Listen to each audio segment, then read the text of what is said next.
Hey, welcome to our day on second derivative test. So we're going to go over how to use the second derivative test and what it means for us and how to analyze it. Okay, so I'm going to give you a second. Go ahead and write down this example and we're going to hop right into it.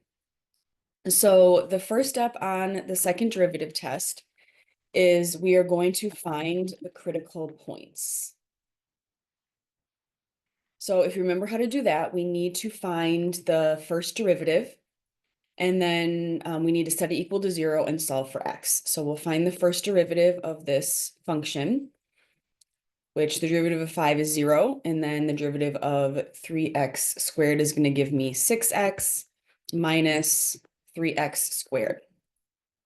Then I need to set that equal to 0 and solve for x. So in this case, I'm going to factor out a 3x. I could take the negative with me, but I'll just take the 3x out for now. And I'll get 2 minus x. And then if I solve for x here, if I do 3x equals 0, that'll give me my x is 0. And then 2 minus x equals 0. I would subtract the 2 over, and that would give me negative 2. And then divide by negative 1 would give me my x is a positive 2. So I have two critical points of 0 and 2. So I don't need to do anything else with that right now. Just hang on to that, and we're going to use those in a minute. Okay, the second rule then is, or the second step is, we're going to use or find the second derivative.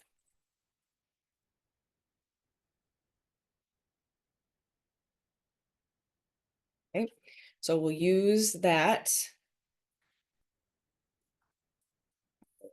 first derivative and find our second derivative. So the second derivative is going to be, so the derivative of 6x is 6, and the derivative of negative 3x squared is negative 6x. All right, so we don't have to set this equal to 0 and solve or anything like that. But now what we need to do is we're going to plug the critical values into, so we're going to take these critical points, the 0 and the 2, and we're going to plug them into the second derivative. So that is going to be my third step, is going to be to take the second derivative.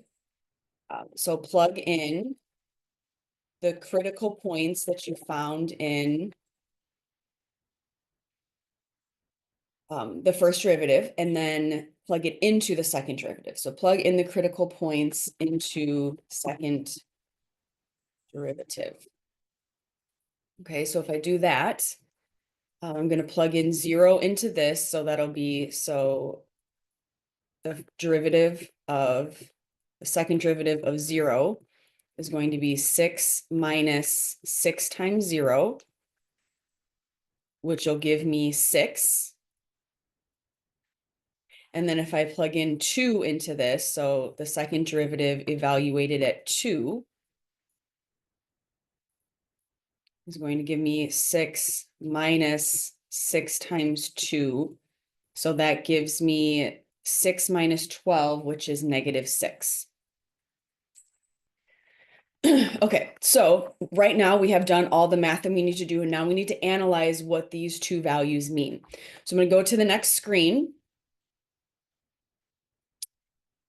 And I'll give you a second to write these rules down, and then we will discuss what they mean. So I'm going to rewrite what we found on the last page while you're writing this down. You need to pause it at any time. That is okay.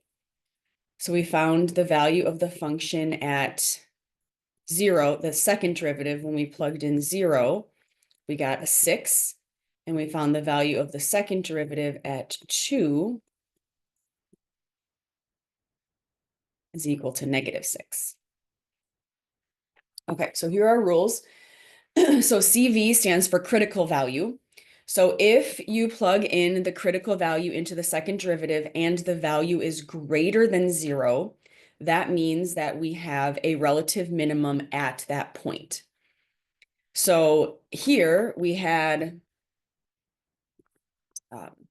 this value up here was greater than 6. So that means that this critical point, f of 0, so x equals 0, our critical value 0 is a relative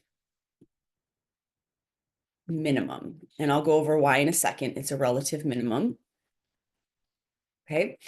The next rule says if the critical value is plugged into the second derivative and it is less than 0, it means that it's a relative maximum. So this here was less than 0, so that means the critical value of -2, or sorry, of +2 is a relative maximum. So the point of a second derivative test, or the second derivative test, is it will tell us if we have a relative max or minimum at our critical values. So we can use that to determine if we have a max or min. Now, it's not our absolute, but at least we can determine if we have a high or low value at that point. So why is it a relative minimum or maximum? Well, let's think about this. So if this is a positive value, that would mean that, or if it is greater than 0, that would mean that it is concave up, right? So if it's greater than 0, it's concave up, which means that you have a minimum value at that point. And if the second derivative is less than 0, it means that you have a concave down happening. And so that means that you have a maximum value at that point. So that's where the conceptual understanding of what it looks like comes from. So again, if the second derivative is greater than 0, it means that it's concave up at that point, which means that it's a minimum. And if the second derivative is less than 0, it means that it's concave down, which gives you a maximum in your whatever your hill or valley is. Now, if you plug it into the second derivative and you get a 0, that means that it is inconclusive at that point. We don't know what it is. Could be an inflection, could be a minimum maximum. It's inconclusive. It can't tell us anything important. Okay, let's try another one. We move on to the next screen. I'll give you a few seconds to write that down. If you would like to pause it and try it by yourself, please feel free to do so. So we'll start with doing the first step, which is to find the first derivative. So I'll start with the first derivative, which is 4x to the third minus 4x.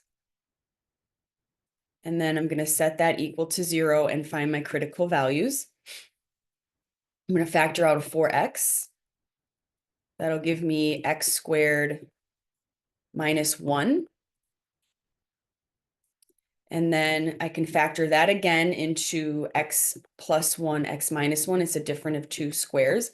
Now, some of you might set it equal to 0. Just be careful, because don't forget that when you take the square root of a number, you have both the positive and negative values. So if you set it equal to 0 and added 1 and then took the square root, that's fine. But remember that there's a positive and a negative 1. So we do have 3 critical values here. We have x is 0 because the 4x equals 0 equals 0. We have x is a positive 1, and we have x is a negative 1. Right? Then the next step would be to find the second derivative. So the second derivative is going to be 12x squared minus 4.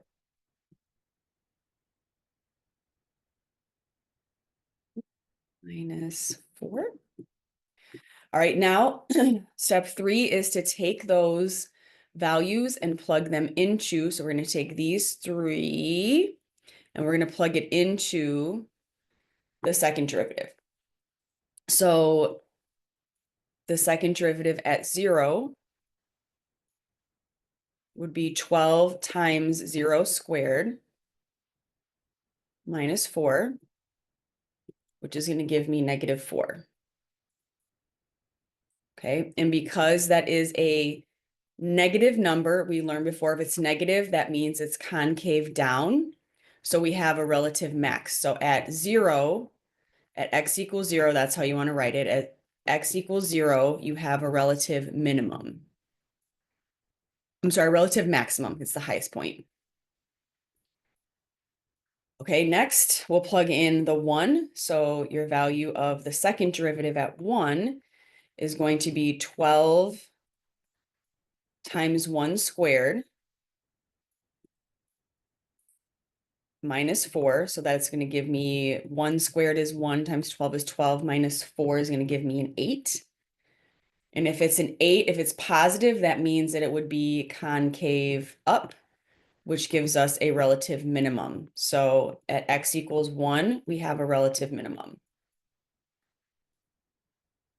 Okay, and then I'll go quickly through the -1, because if you plug in -1 here into this value, and -1, it's the same thing as 1 because the -1 is going to get canceled out to be a positive.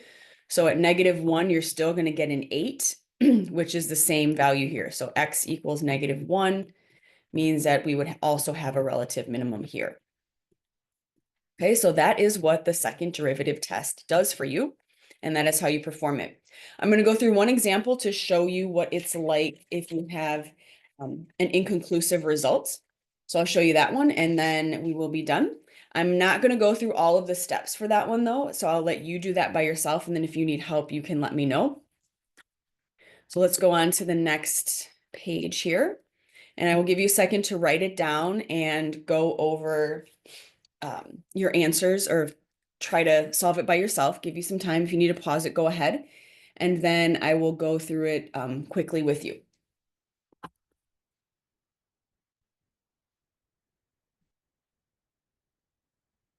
Okay, so to go through it quickly, again, I'm not going to go through how to do the derivative and solve for x. Your critical values, you should have 2 of them at 0 and 3. Those should be critical values. And again, I'll let you do that by yourself, and you can ask me questions if you did not get that.